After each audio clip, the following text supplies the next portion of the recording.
Hey, what's up, everyone? Welcome back to Explain It to Me. Today, we're going to be talking about the Snyder Cut, something that I really don't know much about at all. With me, as always, is Ashton. Ashton, how are you? I'm good. How are you? I'm good. Good. Molly would be here as well, but she just got her first COVID shot and is not feeling great, so she's lying down on the couch. But Ashton, real quick before we bring in our guests, what is your level of knowledge when it comes to DC?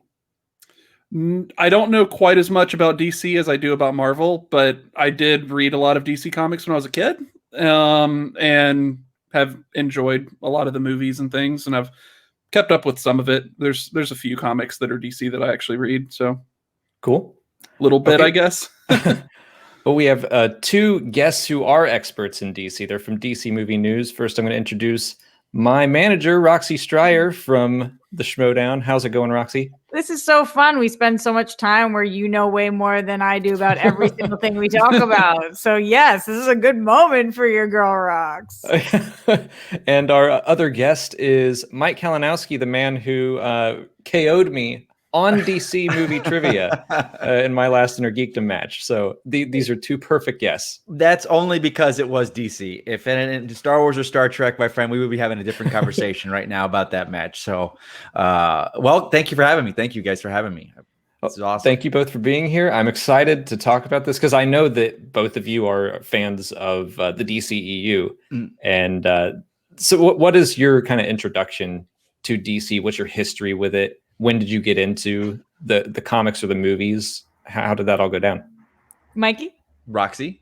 Mikey? Ladies first. It's ladies first. Come on now. Okay. Come on now. It's so funny because I almost want Mike to answer my questions for me. What level of expert am I, Mike? Here's my DC history. I grew up with a brother who was a big comic book reader, and if I wanted to be cool, I had to understand. So, hence why I started playing any kind of video games when I was young, or why I started playing basketball or soccer, anything to just make it so that we could bond and relate on things. And so I was a big Superman fan growing up. I loved Superman. And then there was like that weird phase of life where I tried to be cool in school and comic books were not cool anymore. And so very quickly I did the pivot, like, no. I like the girl things. I like the girly things, whatever those are. And then I realized I don't actually care at all what other people think. So I got back into comic book reading later in life, but mostly I was a huge fan of the TV shows. I love all of the DC TV shows. I've seen every episode of every DC CW TV show. Come hell or high water. I'm like a diehard, and all of the movies, obviously. And then when we were doing DC Movie News, which started 6 years ago, 6.5 years ago at this point. Yeah, 6.5, I think. That's when I really was like, okay, it's time. I'm diving back into all this full force. With Mikey by my side, it was very easy to do. So that's kind of my DC history. Mike, how about you? Mine is kind of, it's been, I guess, since a kid. It was, I grew up, gosh, I mean, this is something you and I relate to probably. Like, I remember Star Wars, and I'm old enough to remember it in the theaters, like the original. Like, Star Wars was there. So I was young, so it was a kid, so I didn't really gravitate to it, but like it was DC, like the comics, the cartoons were big. I remember watching, my first, I guess, interaction with DC was the Wonder Woman TV show. Like, I fell in love with that show, and I remember, and speaks to who I am. Maybe I made bracelets out of felt, and I had a tiara, and I had a yellow yarn that was a lasso. So it was like, it didn't faze me that it was boy, girl. It was just comics. And it was DC. And then because the characters are so kind of bigger than life, I gravitated to that. A lot of kids my age, as we started getting into the 80s, they went like sports heroes and they got into sports, and I didn't. My heroes were Batman and Superman, because then the Superpowers cartoon kicked off. So as a kid, you see that. I got into Marvel a little later. That was more like middle school, when I could understand the complexities of Marvel. Where DC was just kind of like, it's like Mickey Mouse for some people. It's just there. So it's always been a part. I learned how to read through like the comic books and stuff like that. And my vocabulary was through comics. And then it just grew. And then when Batman 89 hit, I was 13 or 14. And that just was like a watershed moment for me. It was like, that was like the coolest thing in the world. And it was like, I didn't care that it wasn't Adam West. I didn't care that he wasn't in blue or gray costume. I didn't care that Michael Keaton didn't look like Bruce Wayne. It was just, it just was awesome, and it just hit. And then from there, the Flash TV series hit, and it was just one after another, just kept building and building and building to. Now I've got 3 bat suits in my bedroom that my girlfriend allows me to have. So she lets me put up art like that in the background. So yeah, it's always kind of been who I am. It's ingrained of who I am. And then Roxy and these guys, they were looking for a 4th co-host, and Christian Harloff, I think, was the one that mentioned me to her. Yeah. And Roxy calls me one day and she's like, "You want to come on the show?" And I came on and I fell in love with the group, and we didn't let him leave. We asked him to come on an episode, and then we tortured him into staying with us for 6 years. That's really what happened. Yeah, well, so I guess that's it. That's awesome. I want to ask everyone, what's your kind of top tier DC thing? I'll let Ashton go first, or actually, I'll be the basic bitch, and I'll just say probably Dark Knight. Like that's my level of like, yeah, I really love the Nolan Batman movies. But what does everyone else think? For me, it's probably the same, but that's because specifically going to see The Dark Knight back when they still did actual midnight releases at the IMAX was awesome. Which we went together. It was just such a cool experience, and it was a lot of fun, and that just is very fond memories to me. Yeah. I think I'm actually similar to you, Alex, where definitely the TDK trilogy is the best trilogy of all time to me. And I love The Dark Knight, but then for more recently, Wonder Woman. And I guess really though, if we're just being broad, the TV shows, the CW TV shows, mainly The Flash being my favorite for a really long time. It's fallen off a very steep cliff recently. Let's not talk about that. But for a very long time, for the last 8, I guess almost 9 years, the CW TV shows have been like my life.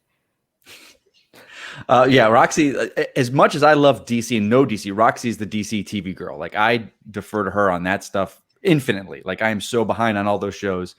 But for me, so just broad strokes DC, like what is my go? Like what is, I guess, the holy grail?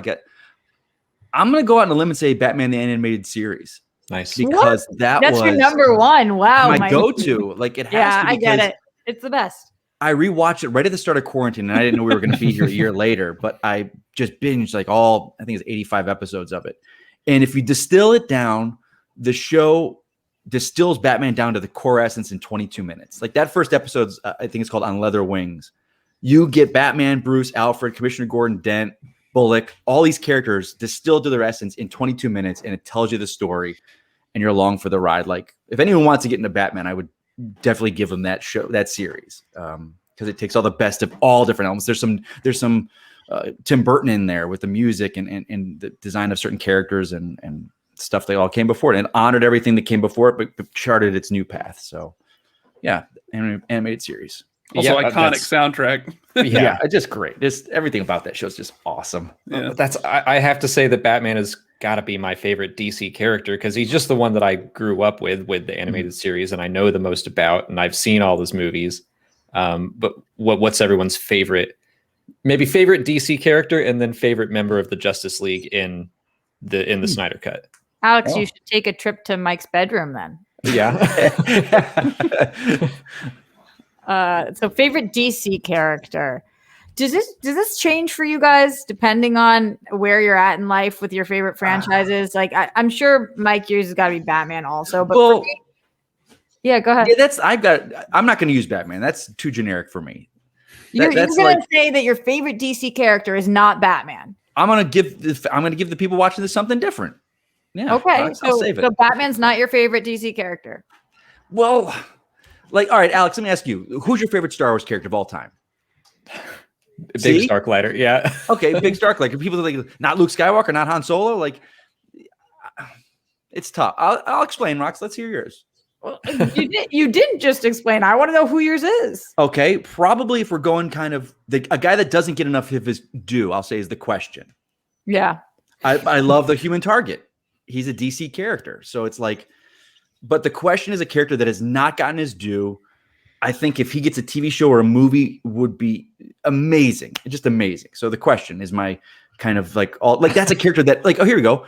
I If I have could no play a idea who character- that is. You don't know the question. I saw Alex laugh when you said the question because it sounded like you were saying to be or not to be. That is the question.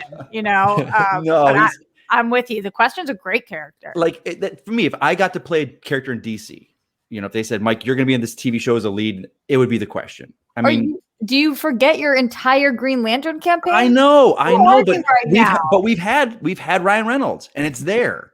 Yeah, and a lot of people want Jon Stewart. So if I were to show up in a Green Lantern movie and I'm white guy Hal Jordan, everyone's like, "Where's Jon Stewart?" Yeah, we've seen Ryan Reynolds. I'm talking never been done. That's why I love that character because not a lot of people know about him yet. But potential's there. You have to tell me who he is now, though.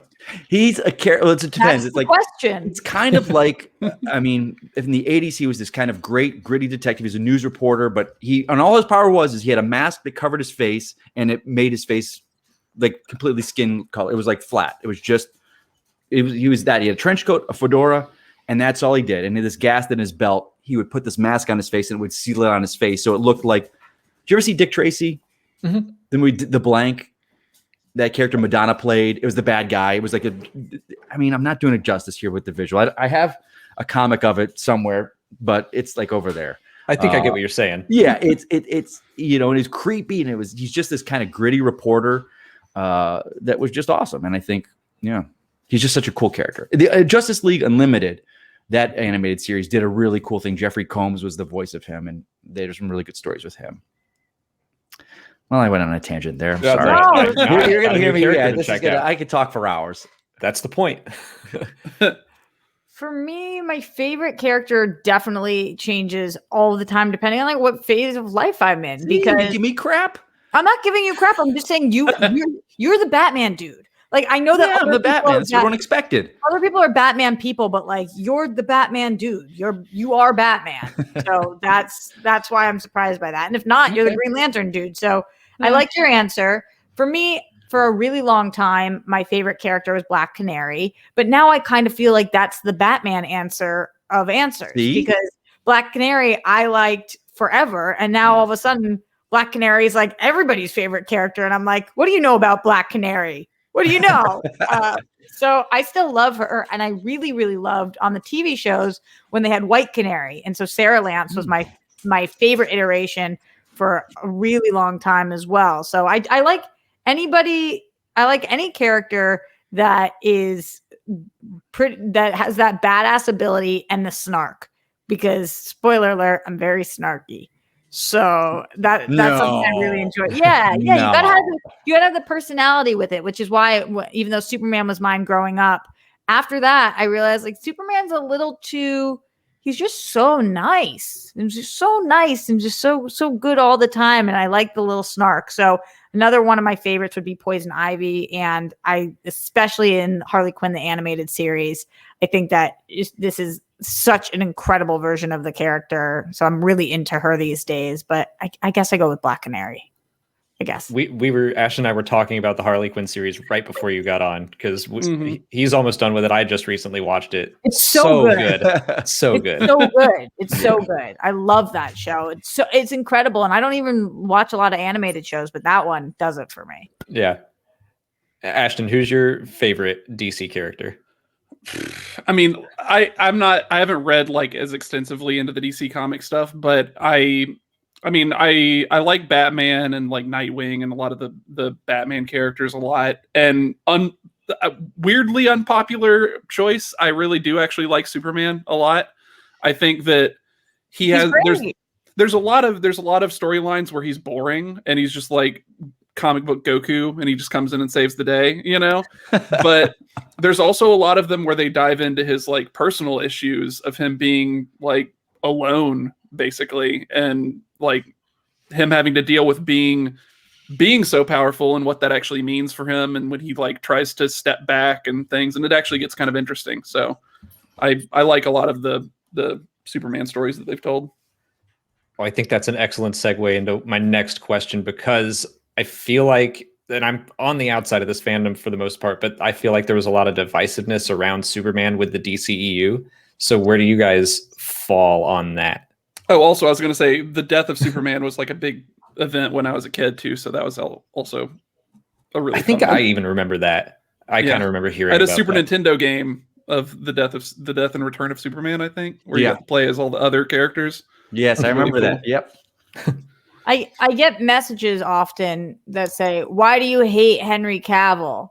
So I can answer this one. I super duper don't. I always grew up. Superman was my favorite character. I love Superman, and I think that this iteration of Superman is one part of what was supposed to be a larger journey. So I just keep trying to put that into perspective, because although the Superman that we have seen so far in the DCEU has not been the fully realized version that I was hoping he would be, I know that that's where they were going with it. So I like where he is on his journey right now. I just wish that we got to see Superman, like full-blown Superman, the Superman that, and this is the most entitled sentence I've ever said, but my Superman, the Superman that I wanted to see. So I think that Henry Cavill is made from stone. He is the chiseled god that is Superman.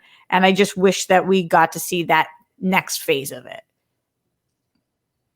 Yeah, Rox, I love that you say my Superman, because that's the whole point of it when it comes to fandom, I think. Mm-hmm. Too many people, and especially in the DC world, they're like, he doesn't get it because it's not Batman, because he shoots people and he kills people. It's like, well, your version of Batman that you have in your head doesn't, but this filmmaker does. And it's, a lot of people, I think there'd be a lot less divisiveness in fandom if you said who I think of Superman. We all have versions of these characters that we love, So for me, I was never a Superman fan. Like, I did like him, but as a kid growing up, I gravitated to Green Lantern, because as a kid, you gravitate who you see. Like, I went to Green Lantern because the brown hair. Like, I went Han Solo instead of Luke Skywalker, just because as a kid I had brown hair. So as kids, we see that and we relate to those people and those kind of basic ideals. But Superman, like Cavill, I fell in love with him in Man of Steel. Like, that movie to me is so good. And I know it's a very divisive movie. Like, I love Pa Kent. I love the tornado sequence.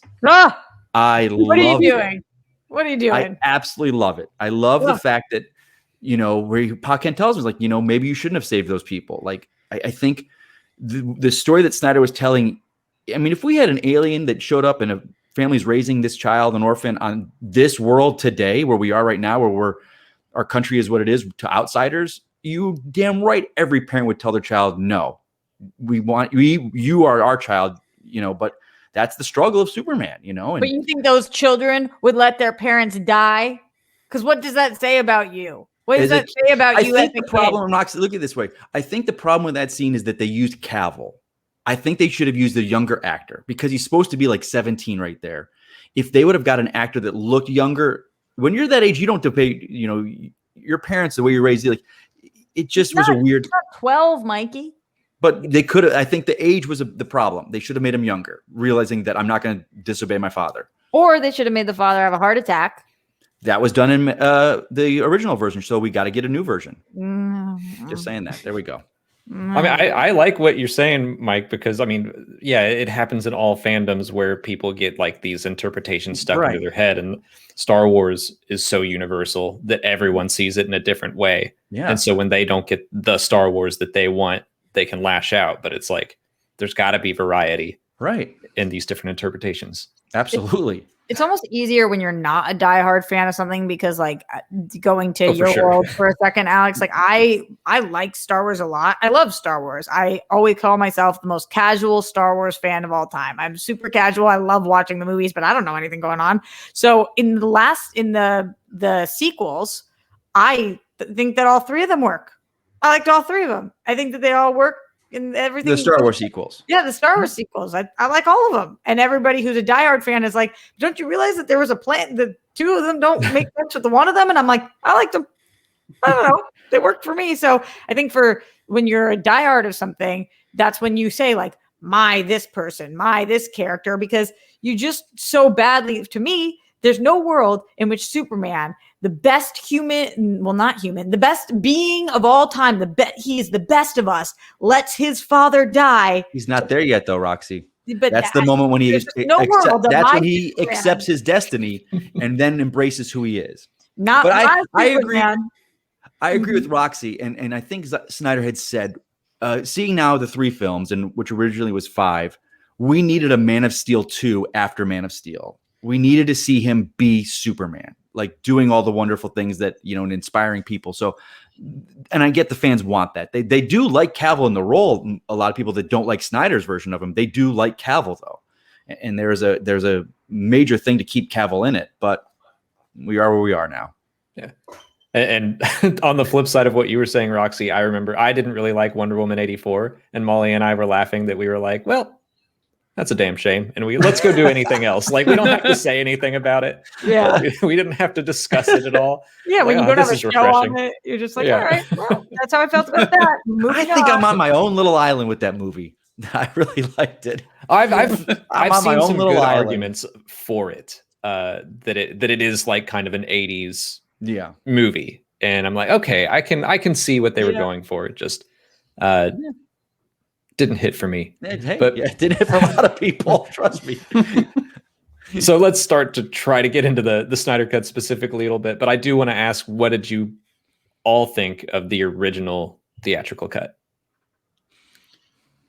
I kind of found it like, and I mean, this is very evident for me now, kind of forgettable. Like, I watched it, and then when I went back and watched the newest one, and granted, there's not a whole lot of the footage from the first one in the Snyder Cut, but I was like, it was like watching it for the first time, and I didn't know what was going to happen because it was so different, and I honestly just didn't remember what I had seen in the original until I went back and like watched clips from the original one. It was just very forgettable for me anyway. I agree, and I've seen it 3 times, I think. That's what I like to hear. You go, Alex.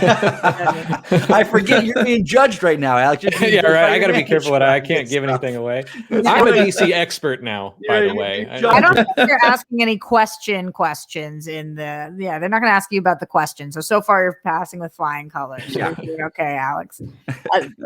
Mike and I had such a weird experience with this movie. Yeah.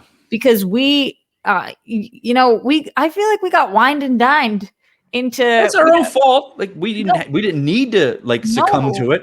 It was so 100%. I'm not blaming anybody, but we got to go see this movie for the first time on the lot, and it was a screening for just DC Movie News. Yeah, and we Four went of us in the front row in this perfect theater, and we went, and it was a beautiful day, and we all had our DC shirts on. our DC shirts, and we're on the lot, we're walking around, and we're with our close friends, and we're just like hanging, and then we go see it, and nobody, we hadn't heard anybody else who had seen it who had said anything, so we went into this just with like just a completely different lens, and we walked out, and we had such a great time.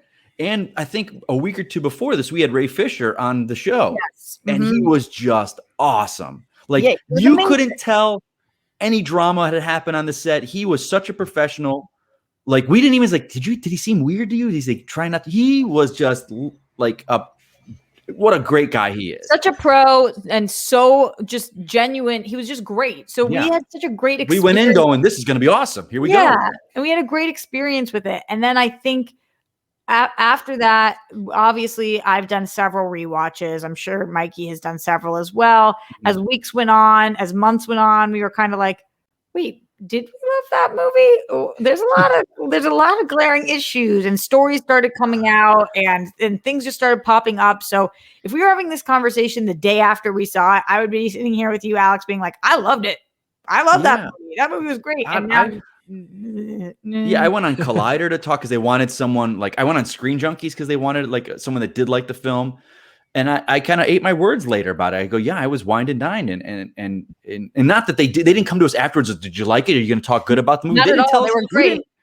We didn't have to tweet out. We didn't have to talk or review it. They didn't tell us we had these stipulations to do. It was our own thing, and I remember just sitting with Roxy. It was just fun, and they were, and Roxy and I remember and Adam both when the first scene with Superman with his lip, I didn't notice it right away. I noticed something was off, but I'm just like, oh, did he lose weight or his cheeks? Is he hollowed out a little bit? They were more attuned to it than I was. But the more you think it, and I went and saw it, I think that night at midnight again with some friends. And then the certain scenes, why does Affleck look different in the same exact scene? He came back a year later to film. He was a little bit, I don't want to say puffier, thicker. Like you could tell, like he had to come back and do reshoots. And this now he was during this part of his life where he was it was falling apart with it, so you do see it in the same scene. So and then like Ezra Miller's wig would change. Like he had a wig at one point, his bangs were up, and you're just like, what's going on here? And then because we followed the film for so long, like certain things I knew of, like I knew the Wayne Enterprises hangar with the Flying Fox, that vehicle was a separate set. But in the film, it's like in the Batcave, and you're like, why does the Batcave have windows? Like, I don't know what's going on here. And you're just like, what's? But now that you hear everything and you see, and again, we haven't gotten the full story, and I don't know if we ever will, but you just hear, and now you see this version, and you're just like, oh, wow, it wasn't just, hey, come in and redo, or come in and just finish my movie for me. It is, I'm not going to do anything that you did. I'm doing all my new stuff with a new script. And you're just like, oh, yeah. Certainly this version made me like that version so much less. After seeing this, I was like, oh, I actually do not like that version. There's a scene. I agree. Yeah. Yeah.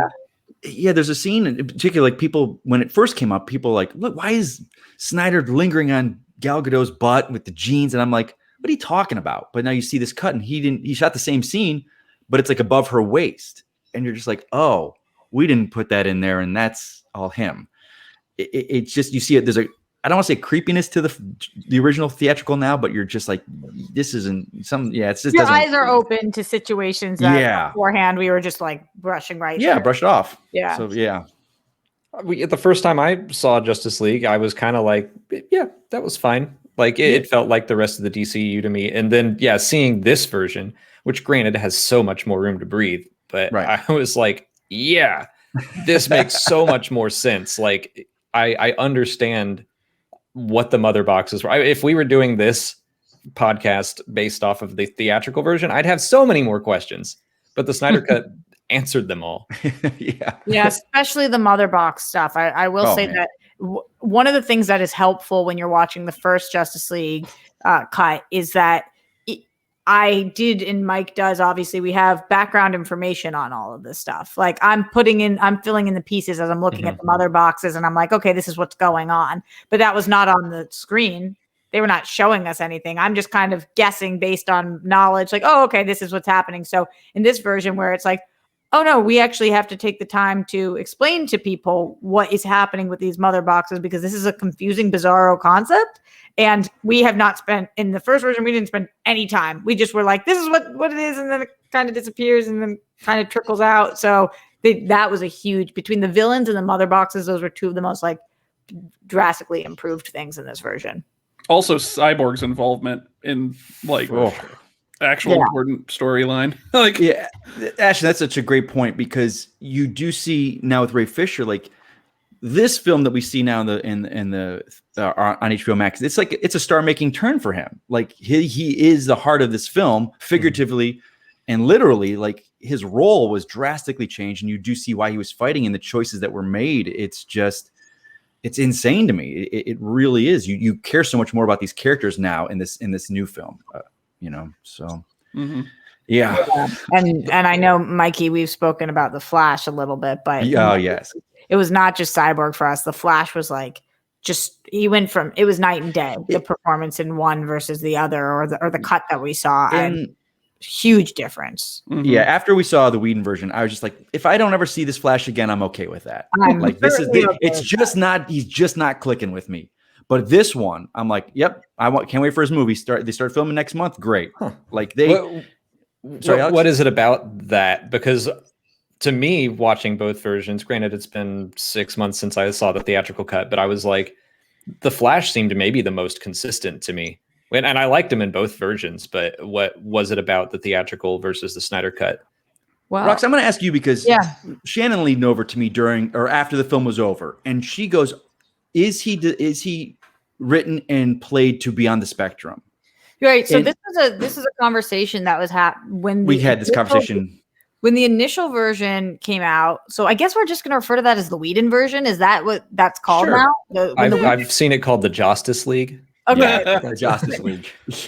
When the Justice League came out, there was conversations taking place about there was a lot of talk about the Flash character, and I don't think it was ever officially confirmed, but they talked about how his character was on the spectrum. And that was never talked about on screen, but that was something that they were talking about behind the scenes. I don't know if that's true or not true, because again, I don't think DC ever made an official statement on that. But I did feel like in the first version, once they said that, I was like, I'm a little confused on why now there's talk about that. Are they trying to explain certain behavioral patterns, or why was this never addressed in the film? And what are they trying to say about his character that I'm missing? I'm just not seeing, I'm not understanding his character. To me, without that involvement in it, I found his character to be wishy-washy, slightly annoying. I didn't know whether he was all in or all out at times, and whether I couldn't really tell what was going on with his character in the Joshiverse, the Justice League, the Justice League. The Justice League. Thank you. So I didn't know much about him there. I think why he was so improved in this version for me was, number one, all of the Iris West stuff really landed for me. And that obviously was completely gone. So between the job interview and the scene with the dogs and the hot dog and the meet cute and the slowing down of time, which was actually one of the moments where the slow-mo actually worked for me. All of that scene was phenomenal. It was phenomenal. And it gave his character a lot of weight. And so because we had that, and with his father, it just felt like we had earned it so much more. And everything that was going on with his dad really made me understand more about his character and where he mentally is at. And so because of those two main things, when we're seeing him throughout the movie, he just seems like this guy who, even though he's not the leader of the group, he wants to be involved. He just doesn't know exactly how, and he's excited to be there, and he just wants to do the best job that he can. And anything he's doing is just like a little over eager, but I got his character. I understood who he was. And I finally was like, as a huge Flash fan, I told you guys the Flash in the CW TV shows, I've been living with him for a long time. I always say that's my Barry Allen. Finally, I was like, okay, I understand this Barry Allen. I get where he's coming from, and he's kind of adorable and awkward and strange, and things might not necessarily work with him, but he's giving me Spidey vibes, and I really appreciated this version, and I didn't get any of that in the first version. Yeah, Roxy said it, and again, the whole character of his Barry Allen, and to me, is not my Barry Allen when I think that. Like, my Barry Allen is a lot older.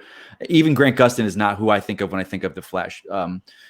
Ezra Miller would have been a better character called Bart Allen, which is the nephew of Barry from the future that was coming back again. But you can't do that because we don't establish who that is. If just changing the name, the fans are like, well, where's the history? Where's Wally West? Where's all these other Flashes before we get to Bart Allen? So I get it. But they like the actor, and Zack Snyder and his casting is some of the best casting. Whether you love his films or not, he knows how to cast a film with his casting people. They really, give us some great casting. But I think the scene worked for me. Where it really hit with Barry was when they're talking about the mother box.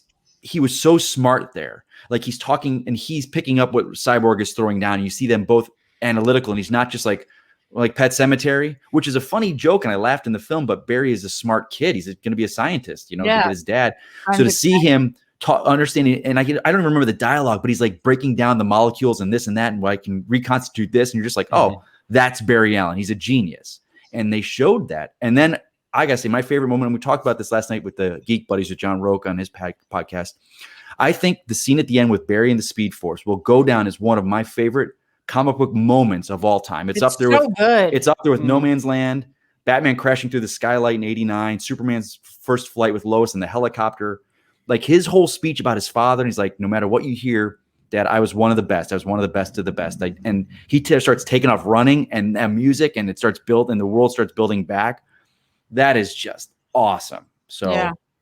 Also, that moment is one of the times where you're like, oh, this is why they don't just have Superman run around real fast. Like, this is what makes the Flash, like this kind of stuff. Great point, Ashton. Great point. I have some questions about the Flash, but something that I really, and Molly, we were talking about this, we really loved about this version of the movie is that Superman doesn't just show up and everything's fine now. Like, they lose with Superman there, but everyone had something that they had to do. And the Flash had to reverse time, and Cyborg had to be plugged in, and Superman had to beat up Steppenwolf so they could both do that. And I loved that it was more of a team effort instead of just like, we're holding out until Superman gets here. Yeah, it's always a challenge when you have a character that is a Superman type, where we have established in the universe or through lore that there is nothing and no one that can beat this person. They are the strongest. And so really it's not about the team. It's just as long as this person's here, everybody else can just kind of be set dressing. And so it's hard to justify if you're just waiting for Superman to come back. I agree with you, Alex, that was so cool about this version, that it wasn't just like, oh, Superman's here and he's here to save the day and look, it's saved. Good job, Soups. That we had to actually earn it, because that's the point of having a Justice League, not just Superman. Mm-hmm. Also, because of the changes with what was actually going on, it wasn't just a matter of beating up Steppenwolf. They were still racing against the clock to actually like stop the mother boxes and stop Darkseid basically from, getting there. And then Superman would like, that's great. They have Superman, but now they have Darkseid, so there was some added tension, Absolutely. And I think what I loved as well is Batman not only had stuff to do, but realized his place. He's like, I'm not going to be able to do anything with these mother boxes. I can't take Steppenwolf. I'm going to take care of all the parademons, so you guys can get in and do what you need to do. And like little moments, like he's firing the cannon, he's using the parademon cannon, and then he puts a bomb on it. So when he leaves and it blows up, like that's Batman. He wouldn't leave that weapon there for someone else to use against him. Like he was so smart. And it's like character beats like that over the film add up to a 4-hour cut. And sure, would have that scene been cut in a theatrical? Sure. But it added. So it was just so great. And I love Superman shows up and it's not like he's there like in the original where he's like, well, you didn't think you brought me back because you liked me. And like all these, he was there. He knew why he was brought back, to stop this. And that's what he's there to do. He'll talk later. And I think that was great. Let's see. I want to start asking questions about things that I don't know. But we're touching on Darkseid. If we don't know Roxy, we're in trouble. We're touching on Darkseid right now. There is one thing that I've been talking about with some people. I don't want to say it until hopefully you'll ask about it, that I don't have an answer for. And I feel terrible about it. I just don't have an answer. I feel like mine are pretty basic. I think you'll be okay. All right, we'll see. Just what is Darkseid's deal? What does he want? Where's he from? Like I obviously knew that's a bad guy and he'll ruin Earth if he gets here, but what's his motivation? Yeah. Can we take it, Rox, or me? Yeah, go ahead. Yeah, I'll try. Well, he's from a planet called Apocalypse. It's a hellspawn world. It is, it's a world of, and I think these characters come back from a time where it's just good versus evil. He is just a galactic tyrant. He doesn't have, a lot of people compare him to Thanos. In the comics, I think he was 3 years before Thanos. Mm-hmm. I think he was 1970 he was created, and Thanos is 73. I could be wrong, but I think that's when they were created. And again, both characters are completely different than what they are now. Thanos became so much more interesting later in life, And as these characters, as writers get a hold of them, they make these great changes. And the story of the New Gods, and that's Ava DuVernay was supposed to be working on a film with them, and I don't know if that's happening. There was a character called Highfather who was in charge of another planet, and Darkseid who was in charge of Apocalypse, and they were at war with each other the whole time. And they made a truce. They said, and they exchanged sons. So Orion had to live on Apocalypse, and I believe it was Kalibak had to live on the Highfather's world, or the old God's world. New Genesis. New Genesis. Yes, thank you. And so there's this history of these families at war with each other. And I never was a kid as into that as much, because it seems so much like higher, like power out of my league. Like it was just like, it's not Batman and Superman. It's this worlds at war power and stuff. But Darkseid is essentially, a conqueror. He is after the anti-life equation, which would give him control and dominance over every single life form. And he's just that tyrant, and I mean, that's simplifying down to his core. So, I mean, Roxy, I'm curious because you said this, Mikey, and I've been hearing this nonstop about him, the direct comparison, him to Thanos. I'm not really fully understanding that, because to me, there's such different characters, I guess, just in the way that they're both the biggest of the bads, right? The very big bads. But why do you think that he's continuously compared to Thanos? I think it comes down to they're the big bads. They're big.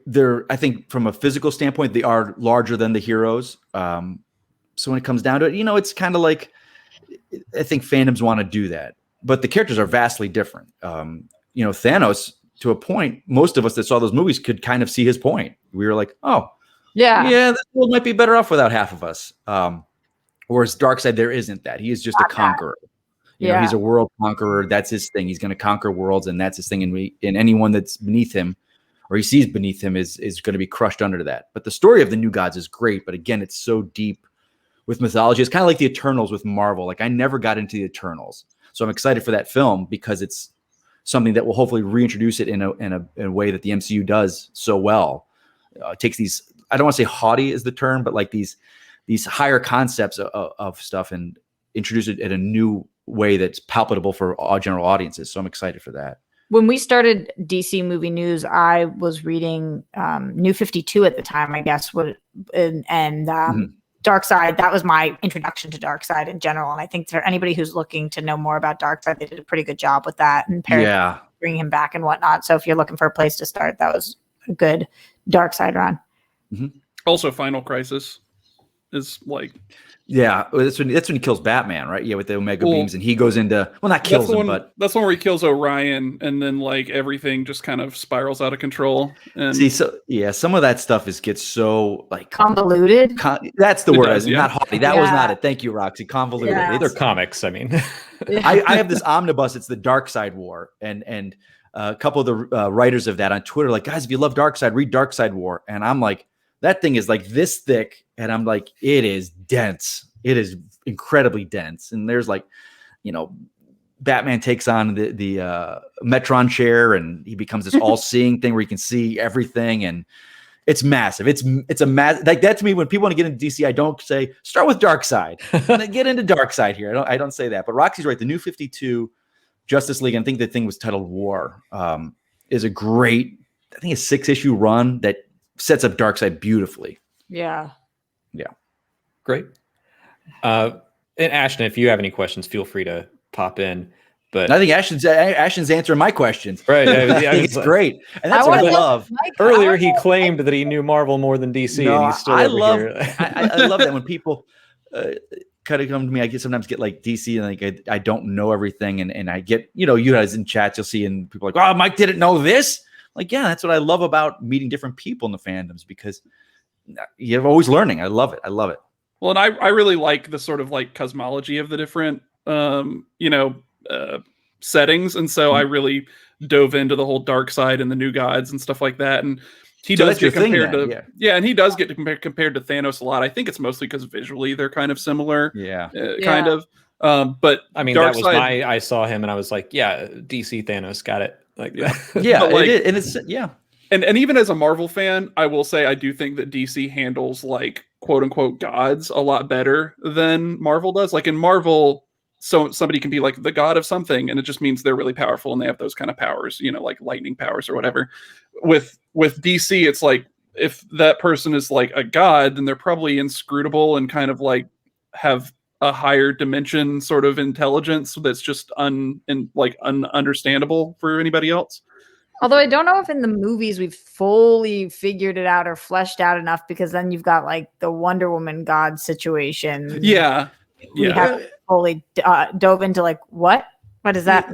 And Ashton, what you said, like with Darkseid, his apocalypse is so a part of Darkseid. Like we know the fire pits, we know, Mr. Miracle, Big Bard of the Furies, Granny Goodness. Whereas Thanos, I guess Titan is his home. I think like the Black Order came later, and so that stuff, like you said, they fleshed it out because there was a whole series called The New Gods that was their story. That's their thing. Yeah. I want to jump back to Flash for a little bit. Okay. Where do his powers come from? Because I feel like he was just the only one in this movie without an origin story. So what's kind of, and not just his powers, but his history. I got the bit about his father being framed for his mother's murder. But I don't know if we know in this iteration, Mike, what they're going with. Do you think particle accelerator? No. So you think that that's just specific to the show and that they were not going to transfer that over? No, I think, the original comics version, Alex, was he was a police scientist, and the TV show with John Wesley Shippen from 1990 handled it beautifully. His father was murdered. He becomes a scientist, and it was more of an unsolved kind of case, but he's a police chemist in the comics, and he gets struck by lightning, like everything in accident. Just lightning hit a rack of chemicals, it fell on him, and he woke up and he could run fast. And then the concept of the Speed Force came later, which is what all the speedsters tap into. It is this energy source that allows them to access what's called the Speed Force. And I think the movie did it beautifully, where he was able to stop for a second time because he could run so fast, and he's able to see the world around him in a different light. And that was the Speed Force. And if you need other speedsters, you can kind of access them via the Speed Force. But it is definitely the like time travel of the DC in terms of it doesn't fully. If you're using science, it doesn't fully make sense. Sure. Yeah. It's kind of like close enough, you know? Mm-hmm. Yeah. Also, they've done like multiverse stuff with it too, I think. Right. I mean, he was all about Crisis on Infinite Earths, and that is a story for another time, Alex. And I've read that. I think it came out in the mid '80s, and I still, when I read it, I'm kind of like, this is a lot to take in, and I'm trying to figure it all out. So Well, and that one got it really complicated with Darkseid too, because he was like outside of the multiverse. I know. So. Yeah, and it's to DC's detriment. They know how convoluted their continuity is, so they always try and every 10, 15 years, like they did the New 52, then they did Rebirth. They try and streamline it. Now they're doing what's it called? Infinite Frontier, I think, is the newest version of this, where they're saying everything that happened over the past 80 years, it's all continuity and it's all there. But then 10 years ago, they said, nope, we're just starting over from scratch. So I think that's more of a DC business side where they're trying to get everyone on board and streamline it for new fans, but it's tough. It's out there. It's a lot. People in the chat asking, wasn't Barry a crime lab specialist, and kind of talking about that. In every version of him, choo choo. In every version of Barry Allen that at least that I know, some version of that. Some version of Star Labs, police call you in, you do the forensic science of the thing. You do the thing on the ground to see how you give the math and the science of that kind of thing. So yes, some version of that and everything, which again is what led him to his powers at some point. But I also don't know, Mikey, you could correct me if I'm wrong, any version of the Flash of Barry Allen in which he's born with it? Not that I know of. I mean, not Barry Allen, not Barry Allen. I know, I believe Impulse, which is Bart Allen. Yeah, I think it's inherited with him. I believe. Again, he wasn't but this shows you DC Comics, Alex. Like the character of Wally West, who was his nephew, he gets his powers in the exact same manner. He's visiting Barry Allen at the crime lab. Lightning hits and the chemicals fall on him. Like, so DC at a time when they were creating these characters, like, it worked for him, and we're just going to work for the new guy. We want a new Flash, and so I think that happened to Jesse Quick too. I think a lot of speeds they all do by lightning. It's wild. Yeah. So then that's why the lightning is around him a lot, because it is attached to the Speed Force. But you're right. Okay. They don't address it in this. And I don't know if they go, well, there's the TV show. People know the Flash. We're not going to get into his origin because he is the one character that they don't put an origin for. Yeah. I mean, I didn't feel like it was missing. I found myself curious, but I wasn't like, you don't have to know. And like everyone basically knows who the Flash is. It wasn't part of his arc. So I was just like, I'll look it up later. You're 100% right, though. It's something that I didn't even think about. But yeah, they really don't even talk about it. Like Aquaman, you get hints of him and the Atlantis and his parents and whatnot. He's a half-breed. You do get those little nods, but he's just like, I tap into the Speed Force, gives me my powers. I'm a snack hole. I eat a lot of snacks. Do you think it's because they didn't know at this point? Do you think it's because they didn't have a definitive answer at this point? I think because in BVS, we got the teases of him on that video monitor where he's already established. Too soon. I mean, there could have been a scene where Barry's telling Bruce, maybe when they were driving in the car, like he can ask him like, what happened to you? And he goes into a little bit, but then again, 4 hours already. Yeah. Do you add another 5 minutes to it? Do you add another $500,000 to film it? Yeah, there's no way we do a solo movie with him in which they don't address it. Yeah. Obviously, they'd have to. You'll address the mother dying and that stuff. Yeah. Yeah. Or maybe they were Roxy, or maybe because at this time they were getting Rick Fuyama was attached to direct the Flash when this film was being made, so maybe they knew he was going to address and deal with the origin, kind of like Aquaman. Yeah, they dealt with his origin in the Aquaman film. Like we see him as a boy. We see what happened with his mother and his father. So maybe they're like, nope, don't touch it in this film. Flash films address it. Yeah. Alex, do you hear that noise that's going in the background there in my place? Do you know what that is, my friend? Have you heard the story about the guy, the Mandalorian, on the skateboard driving through Los Angeles with the baby Grogu? Is it the same guy that is on TikTok drinking cranberry juice on his skateboard? And it's similar. There's this guy who's all in the news. He drives by randomly dressed as the Mandalorian. He's got Grogu in his hand on a little skateboard with music blasting. And it's like he did it during quarantine to cheer everyone up in LA. And he drives by my house like once a week. That's him. Awesome. That was Mandalorian just driving by right there. That's so funny. He knew you were there. Yeah. I want to go back to Dark Side, kind of Dark Side adjacent. You mentioned it earlier. What is the anti-life equation? Okay. Rox? I mean, no, Mike. No. All right. Essentially, the anti-life equation is a way to dominate life. It creates. I don't want to say it's not mind control. It's not he. Once the equation is he accesses it, becomes he is allowed dominance over every life form. But in the film, and this is. Do you have more on this? Because I don't want to spoil anything for you if you have more questions about the anti-life equation in the film. No, not really. Okay, so I'm confused, and if anyone's listening in the chat, this is going to be where your question comes from. This is where mine comes from with anti-life because I thought. So in the film, Darkseid lands on Earth. Yeah. Saber goes in, or Axe goes into the Earth. Anti-life equation happens on the planet. They fight the gods, Atlanteans. He is defeated and taken off. 5,000 years later, Steppenwolf says, I found the anti-life equation. It's on this backworlds planet that defeated you. I don't know what happened there. I'm like, okay, you put the anti-life equation there. How did you forget where it was? And as a DC fan, like, I know people like, for me, anytime I talk Marvel, they're like, why you got to bash Marvel? It's like, it's not bashing it. It's criticism. Like I have criticism, even though I love DC and I love this film, it's criticism. I have it. This is not addressed for me. Because, and I think a lot of people will be confused. You're like, okay, you put the anti-life equation on Earth. How did you forget it? And it's 5,000 years later. But if it's the one prize that you say it's your prize you want, how did you ever? So let's say they take you back to Apocalypse. You get healed up. How did you know we got to go back? I want Earth. I want that place again. I left the mother boxes there. I got the anti-life equation there. For a split second, I thought it was his father. Yeah. And I was like, oh, no, that is Darkseid. And he goes by a name Uxas, Uxas, yeah. Which is Darkseid before he is reborn. It's kind of like his pre-Darkseid form before he is, reborn again as Darkseid. So I don't know if that was Uxas. I know Snyder has said it was him.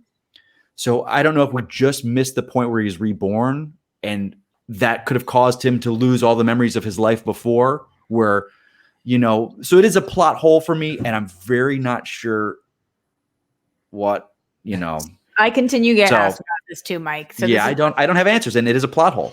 I don't know that it is though. They just might not have explained it. They might have an explanation for it that I just don't know because either he can't access the information for some reason because there's been something altered. And so he did it. And then something happened where he can't access the information or something shifted and he was unable to find it being in the same place because there was a shift in his ability to something shifted. So there is something. Yeah. I think that there could be an answer.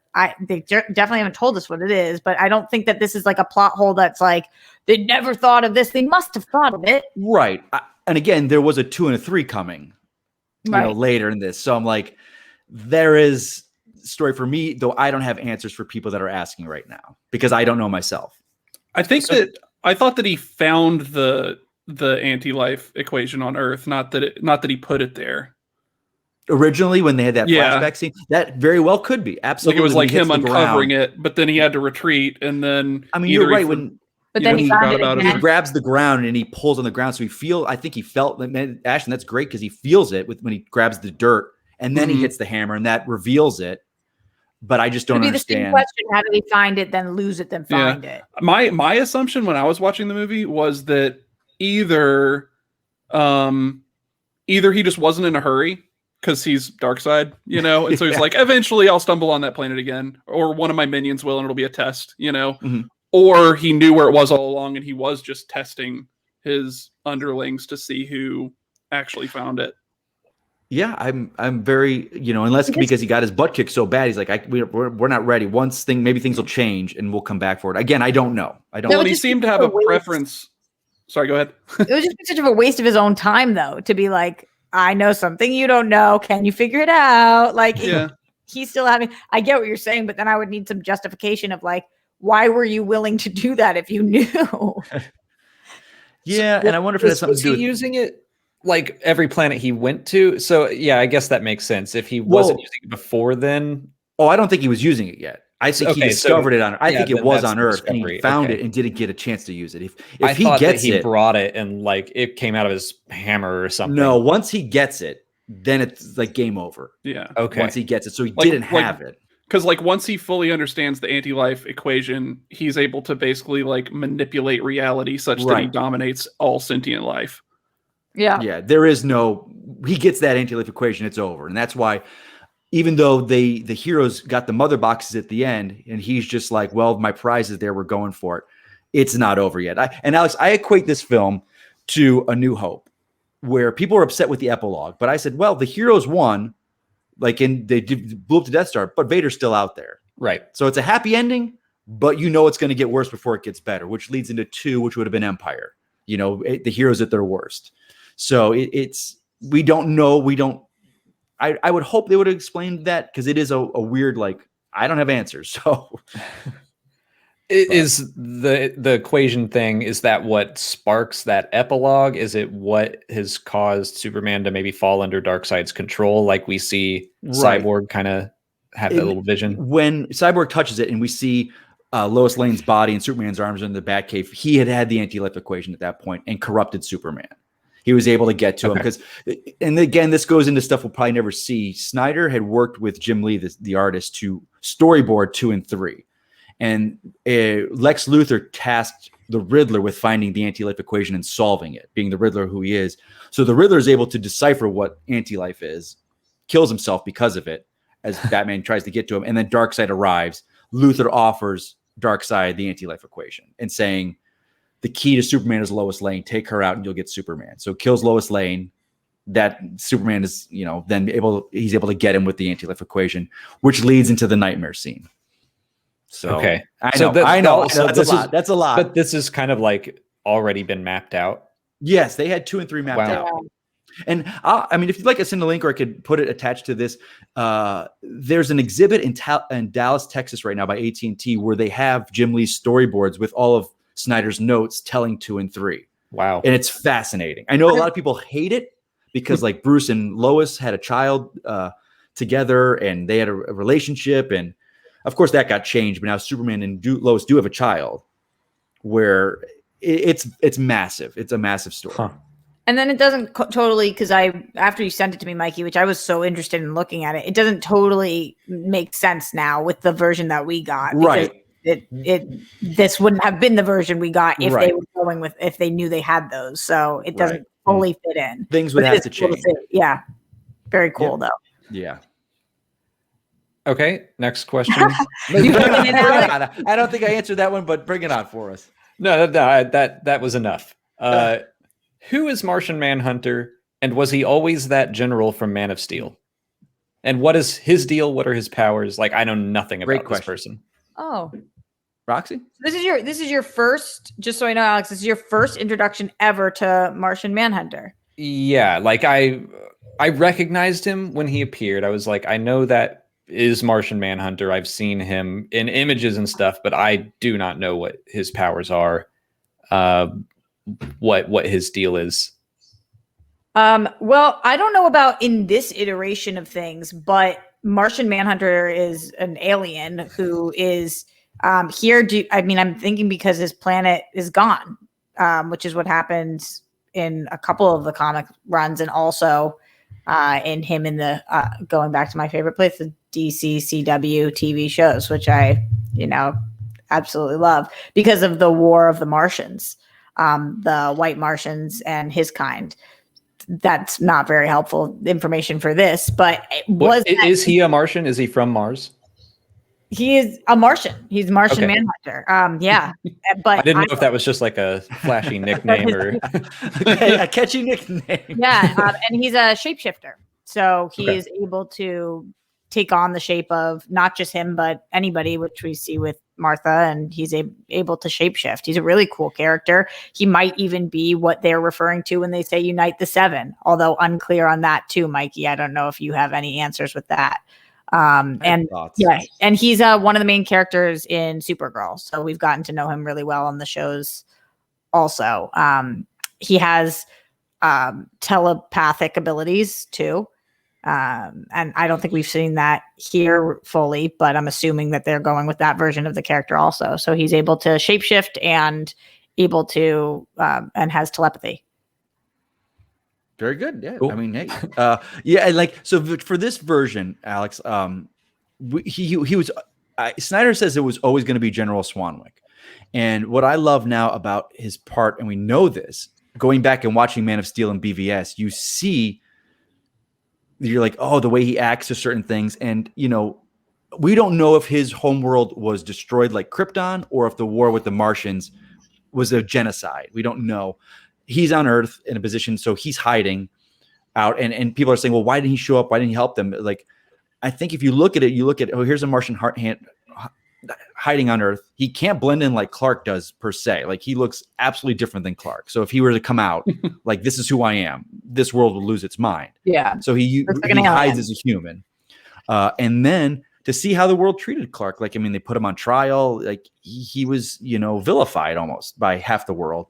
So I think he's like, I'm not coming out. But he's also in the comics, he's a detective and he's a smart guy. And he before he revealed himself, he researched the entire league and knew who these people were, their powers, their secret identities.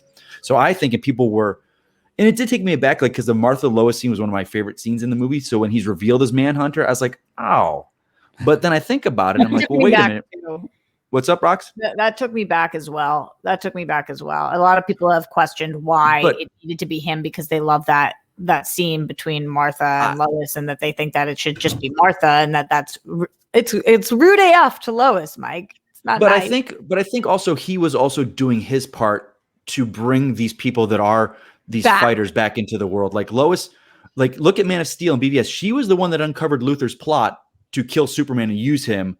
Like, so Lois is the greatest reporter in the DC universe. She is one of my questions to you to push back on that a little bit would be, obviously he is aware that Lois knows that aliens exist. Then he knows. And so you think that Lois would have freaked if Martian Manhunter looked like Martian Manhunter? I think it's different if Martian Manhunter comes to you going, hey, Lois, you got to get back in the game, as opposed to Martha going, please do this. And it's manipulative. It absolutely is manipulative, but he's doing his part. You know, Lois Lane needs to be back in the fight. Without Superman around, the heroes are fractured. We need the world needs a person like Lois Lane out there fighting for truth. So, and you think he went there on his own volition, and that nobody sent him? Like, this wasn't a DEO mission to get Lois. I think he knew. He has a history with Lois. He knows her. He's had 2 movies with her. You know, I think he had that history. Yeah. And what's then DEO? Department of Extranormal. Extraterrestrial. I thought it was extra normal. Extra. The DEO. That's a Supergirl thing. Yeah. But that I think that, I don't know. DEO. Someone in the chat said it best. It's basically the FBI for aliens. Oh, you're right. It's extra normal. Department of Extra Normal. I thought so. Yeah. No, you got I didn't know the O.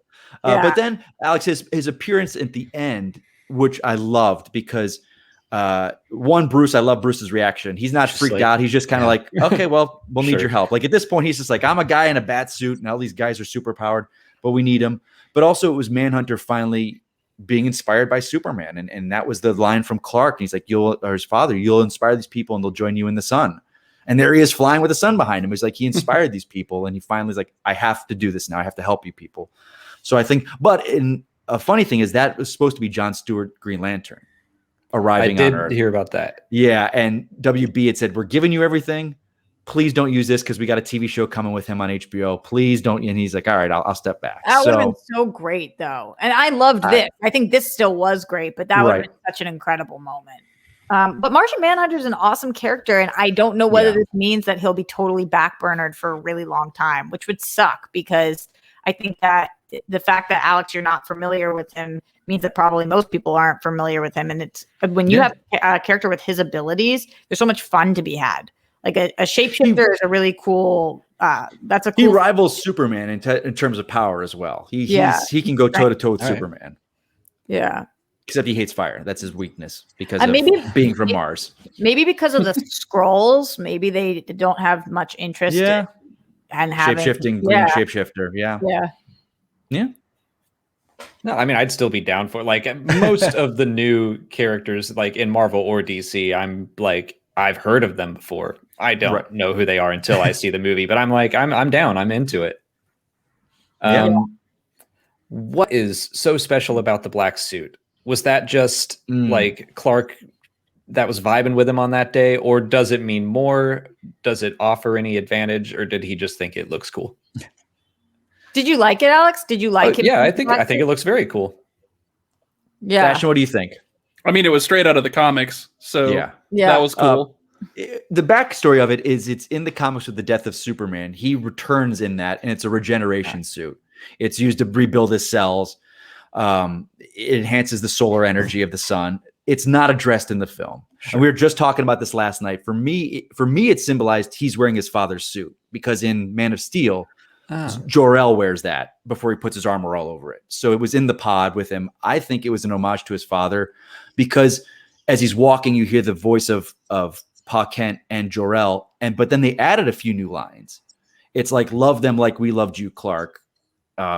Fly son, like those. There's like 4 lines that are added once the doors open. He's standing there, and the music, and it does the boom boom, and I'm like, they start crying. I'm like, here we go, and he flies into the sun and takes the power, but it's not addressed. And I was joking last night with some guys, like, what did you? And they're like, it needed to be addressed. I'm like, what do you want? The Helix, which is the supercomputer of the ship, to fly in and go, Kal-El, this is your father's regeneration suit. Put this on, and you'll get faster regeneration in the sun. But then, and it's like.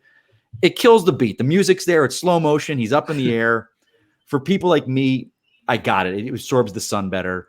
But it does for people that don't know, it is a weirdness. It's like, why did the red and blue's right behind him? Such a perfect explanation.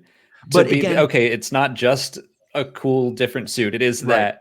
But when he flew up into the sun, I was like, what are you doing? Like, you gotta go, man. Yeah. He knew what he's going against and had to get power up. I mean, he's a solar battery, basically, Superman. And that suit, again, we think of black, and black absorbs sun so much better, and the solar panels are black. And I don't know if that was when they created it back in the 90s, but it's a regeneration suit. And could there have been somewhere in the film that they addressed this? I'm not a writer per se with scripts, so I don't know how they would have done it and had it not seemed out of place, because you just don't stop the flow of a scene to put some exposition in there. But I don't know. The other reason would be called toys, action figures. There you go. Star Wars fan, I'm very familiar. Big one. But Roxy, let me ask you this. To your point with the toy. Yeah.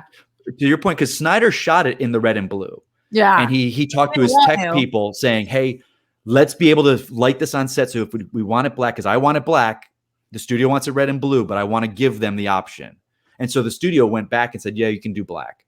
Yeah. But he shot it red and blue. Yeah. But Roxy's 100% right.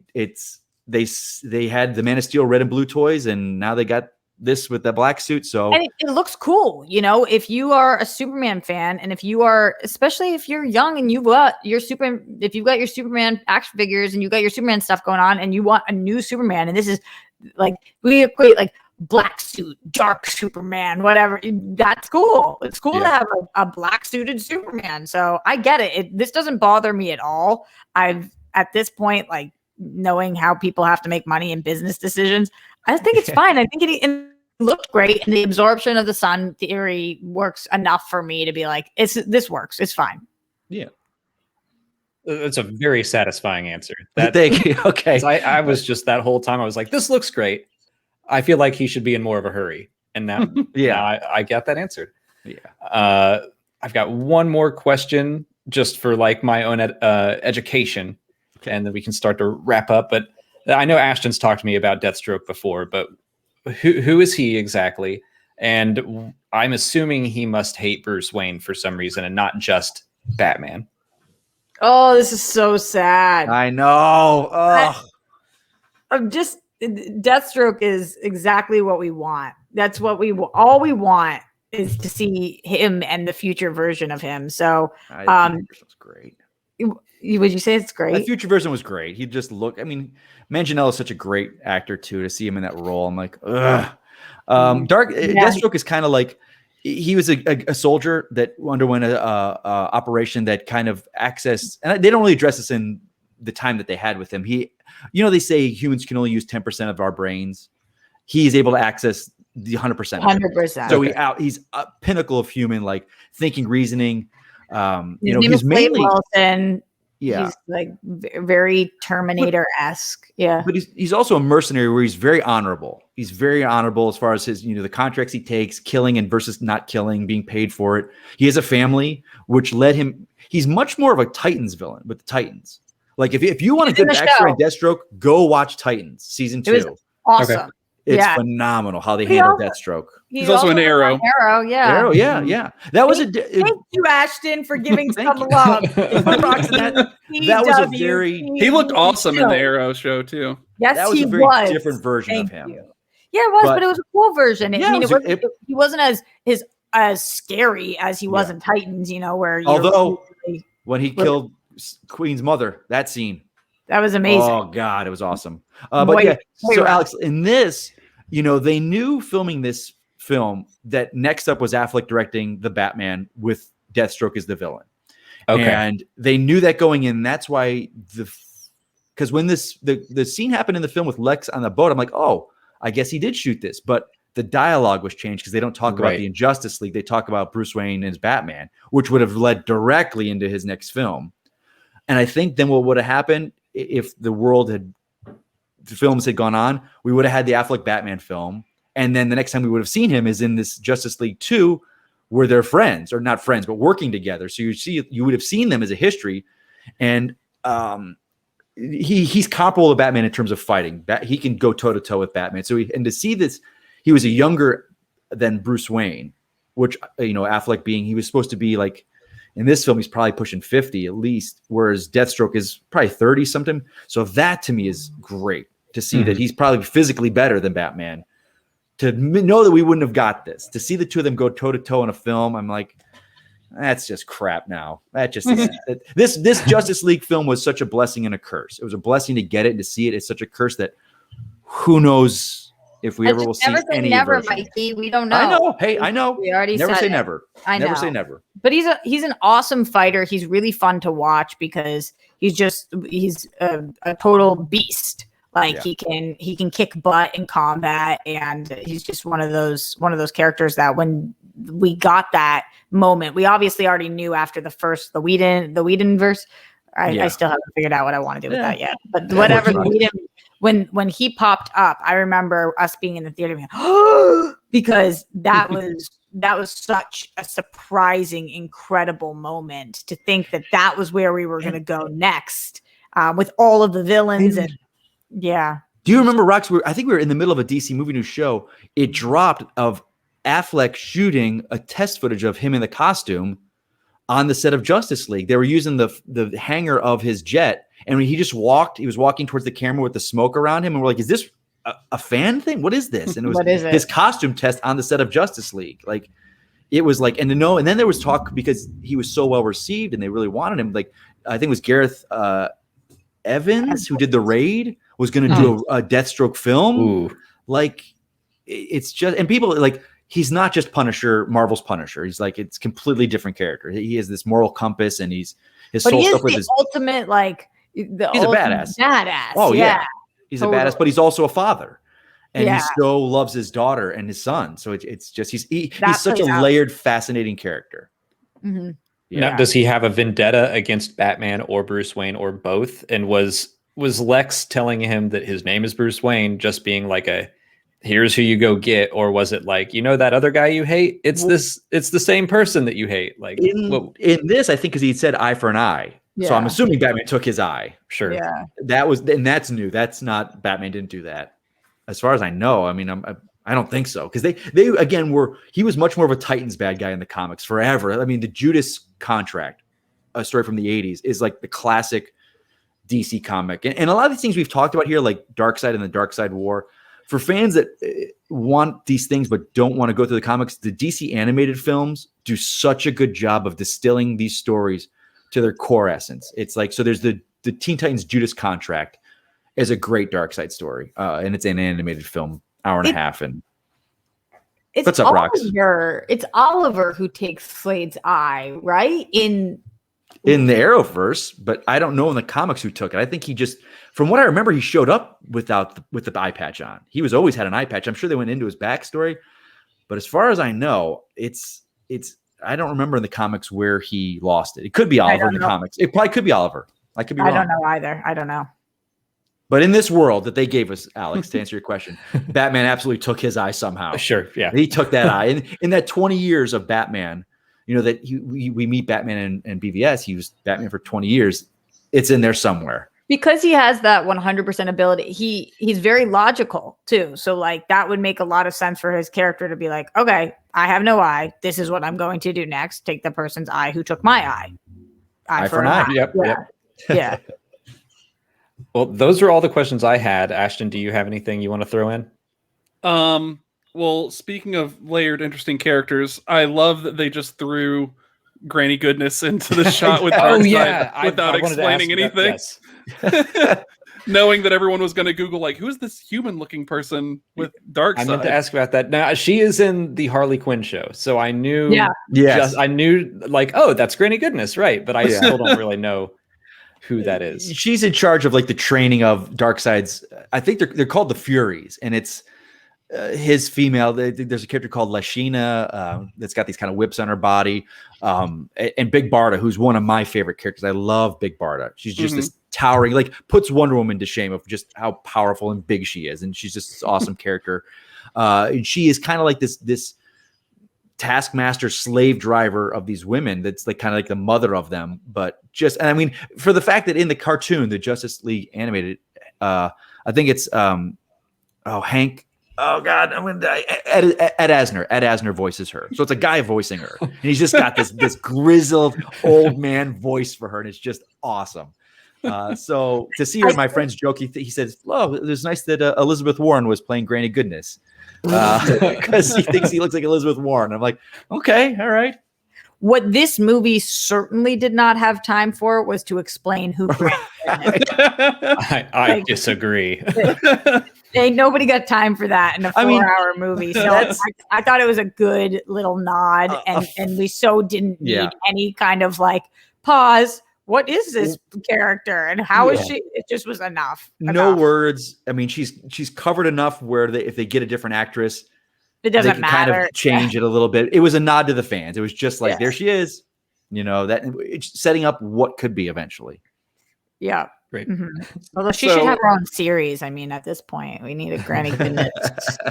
So I have a quick question. If there was a sequel to this movie and they were going to throw in a surprise addition to the Justice League, who would you want it to be? Is Martian Manhunter count? Or can we pick a Green Lantern? He wouldn't really be a surprise. Green Lantern, I don't think, would really be that big of a surprise either. Yeah, he's coming back too. Oh God, good question.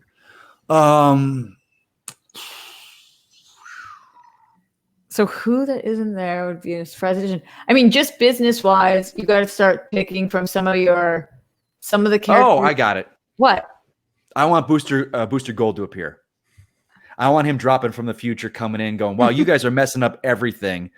You have no idea what's going on. I'm here. Like, yeah, Booster Gold dropping in there would have been awesome. Just popping out of appearing in the Batcave or something. They're all around. And he's like, hey guys, so you guys are all the most awesome people in the universe for future. And you're regarded as the best ever, but you're messing things up right now. So, and they all look at him like, what? Because he's a crazy character, but Booster Gold would be awesome. Yeah. Oh, this was smart from unoriginal username Shazam. That's like a very obvious choice. Yeah. But I think that if we're going somewhere, like, can I say Black Canary? Can I bring in one of the other? Yeah, because she would do a great job, and they need somebody like her around. So more women in the league. We need more women in the league. Yeah, definitely that. I'm just trying to think of which other women it would make sense at this point to come in. Like, they haven't introduced enough people, so we would have to introduce somebody new. I mean, if you're Hawk Girl or there's a lot of Hawk Girls in here. She's going to be in her film. Yeah. Oh yeah. I love Hawk Girl. I just found out, Rox. I didn't know the actress Sarah Shahai. I think her name is. I'm rewatching Person of Interest. I've never watched that show, so I'm into that. And she's on this show, and I'm in love with her. And knowing that she's Hawk Girl, I cannot wait. Well, justice for Sierra Renee, because she didn't. Oh, she was so good too. She was so good. It wasn't her fault, but they really burned the Hawk people on Legends. So. Yeah, they did. Another Ashton, to your question too. If we're bringing Darkseid, I think Big Barda and Mr. Miracle have them popping up would be coming from Apocalypse to Earth, like warning the people. So that's another great one. All right. Well, Darkseid has the best minion. I just love Darkseid's minions' names. Oh, they're Calibac. Who does their branding? Barda, they're killing it. Yeah, they're ridiculous. Orion, Highfather, Black Racer. Hire that marketing team. Yep, I agree, Alex. Bring them on. Yeah. Who's your PR person? Also, I don't know if they could ever bring in Lobo because Jason Momoa is already playing a different character. Dude, he would look. Yeah. I think Momoa being cast as Aquaman, Lobo's done. Yeah. I think Molly is watching downstairs and texted, "Who enslaved the Amazonians?" I think I know this one actually. Was it not humans? It's man. Yeah, I think it's man. I think that was in the Wonder Woman movie. Yeah, they hi Molly. I think they mentioned it in Wonder Woman where that's why they went to Themyscira and hid themselves because of man. And that leads them to the reason why a human or Amazons and man do not get along. There's no love lost there. That's the whole in Wonder Woman where he's like, we got to go help these people. And she's like, absolutely not. We're not helping them. They turn their backs on us. So we're having this wonderful little paradise island. We don't need them. Would you rather be an Atlantean, an Amazonian, or a man? Well, certainly not a man. I'll tell you that much. I do like to swim. Yeah. Do I got to wear a water tank when I'm on land? If I'm an Amazon, they didn't they? Yeah, I think you would have to. I couldn't be a hybrid. I'm an Amazon. Yep, I'm an Amazon. Yeah, me too. Molly and I were laughing about how they each got to hide a box, and you watch this montage of the Atlanteans. Then men are like, we'll bury it a few feet. We're just going to put it in some thing and bury it. This was the most realistic part of the entire movie, where I was like, watch how the women are protecting this. And then the men, there were 6 of them. There were 6 of them standing around. I was like, what are these? It was infuriating. I love 3 feet's probably enough, right? Yeah. I love that the women stayed in that temple chamber constantly on guard against that thing. And my friend was like, that's what they do. And he's like, yeah, that's their job. They know how dangerous thing is. They're not leaving it. They're going to constantly stand there and watch that box. I love that. Buried it and immediately forgot where it was. Buried it. Yeah. The Atlanteans, and then the Atlanteans at least put it in the big plastic castle. Yeah. At least with human man, you're like, yeah, that would be us. We would just do that. Bury it like, they won't find it. But it was the last one that they got. True. And then Cyborg buries it too. Yeah, that's true. Again, like 2 feet deep. Like, go deeper. Infuriating. Yeah. Infuriating. Man, infuriating. Roxy's quote of the day. Well, that was great. Thank you. You answered all of my questions. Awesome. Very satisfying ways. And we've been going over an hour, so I'll let you all go. But Mike, Roxy, where can people follow you and watch your stuff? Roxy. Mikey. Well, first I just want to say, Alex, so I'm looking, I'm kind of going with the chat here back and forth, and I'm not noticing a lot of people that I don't recognize. So they're all, I'm sure, fans of your show. I have to say, this is one of the most respectful chats I've ever seen on any show I've ever been in my life. So this chat has been phenomenal. Why are these people so nice? I know. They're like, it's like, who's going to tell me? Who's going to go, Mike doesn't know anything. He didn't know that about DC. Not one of them has reminded me that I said it doesn't exist. I know. But you guys can find me at Mike Kalinowski. I'm on Twitter. I am working to build my DC following. So if you guys might have met me from Schmodown or something, but please, if you love DC, love what I had to say, please recommend me to your friends that love DC. Roxy and I do a show together. It is on hiatus. We don't know when it's coming back. We have no news on that. We do every time there's a movie or something big, we do a special get together with our 4 panelists. But I'm at Mike Kalinowski, so follow me there. I love Twitter. That's my kind of go-to for social media, and I love to interact with people there. So It's just so weird how much you hold back there, though. You know, isn't it? Yeah. Just Am I really that forward though? Am I bad? Because I just feel like so Mike, like good. people I like Mike, love you your really go off sometimes on people, like not off, but like on the past 4 years of the country, I was a little more love your Twitter, vocal. Mike, I love it. The other day, somebody reminded me that I 4 years ago said the Snyder Cut didn't exist, and they called me a bigot for saying bigot. So. They called her a bigot because she didn't say a movie existed, and I was like, bigot, huh? Mike was That's a strong flex. So I love it. As long as Mike is on my team, as long as he's playing for my team on Twitter, then I really appreciate Mike's Twitter game. I'm everywhere at Roxy Striar. I also do a lot of DC talking, but also TV mainly is my jam. I'm live almost every day on YouTube, which is just youtube.com/Roxy Striar. That's where I'm putting a lot of my attention. And the World Girls, we just had a marathon. If you guys did not watch, my God, it was awesome. Marathon. Mike came on. It was incredible. People's favorite segment with the new. I was a little disappointed, Roxy, in your guys' truth or dares, though. To be honest with you, those were a little tame. Are you kidding? Little tame. Did you see what Yell did? Oh, Yell was great. They're calling her friend and saying I just took a dump. Her friend, it was her boss. That's awesome. I loved it. But Rocky, Shannon and I are watching it going, these are so tame. Like, get us on there. Give us some dirty stuff. That would have been amazing. Well, part 2 of it. We'll see what we can do. So check that out. That's youtube.com/theworldgirls. If you want to hear somebody call their boss and say that they just pooped themselves. I watched the Would You Rather part with the Good People Association, and I thought that was thoroughly disgusting. Yep. Very disgusting. Molly came in and supported us. I love you, Molly. You're amazing. I'm sorry you're not feeling well after the vaccine, but thank you. I'm getting mine next week. I'm not looking forward to it. I'm getting mine on Wednesday, and that's usually when we do a lot of shooting. So we'll see what happens. Oh, boy. I just had mine today, actually. Oh, wow. No way. Good for you, buddy. Good. Yeah, this afternoon. How are you feeling? I'm fine. Okay. I love seeing this. People like now is they're opening it up to people out here in LA. They were just like, well, a lot of people don't want to take it, and we're getting rid of these doses, so sign on up. And we're like, okay, where we got to go? Yeah, stick the microchip in me. Yeah. Ashton, where can people find you? I'm on Twitch at Yeti Boatman, and I stream on Tuesdays and sometimes on other days. Mostly on Tuesdays. And you can also find me and Mike and Roxy on the Schmodown. My next match is April 1st. No rest for me. Yeah. Hell yeah, it is. You got that one. You got it. Thanks, man. I want a rematch. I want a rematch. I want a rematch. I want to play again. Some better spins in round 2. But thank you. I tell anyone, I was like, you spin Star Wars, Lord of the Rings, Trek in round 2. Game on, man. It is game on. Or DC now. Okay, I'll bet. Now that you've taught me everything. Well, it's a whole bigger category now. I'm like, yeah, right. They add it all together. I'm like, oh, God, what are they doing to us? You don't know his strengths anymore. You don't know what we've been doing. Okay, we'll see. We'll see. And thank you, everyone, for watching. Thank you to our mods for keeping our chat. So, I mean, not that you have to do that much moderating. Our chat is just great. That's great. And thank you to Ferris Muthana, who gifted 10 subs out. Thanks for being here, Ferris. We love you. But that's it for today. We're going to be back on Thursday. Me and Ashton, Molly, and Mark from the Templin Institute, and he's going to yell at us about Godzilla. So I'm looking forward to that. But I'll see you guys then. Bye.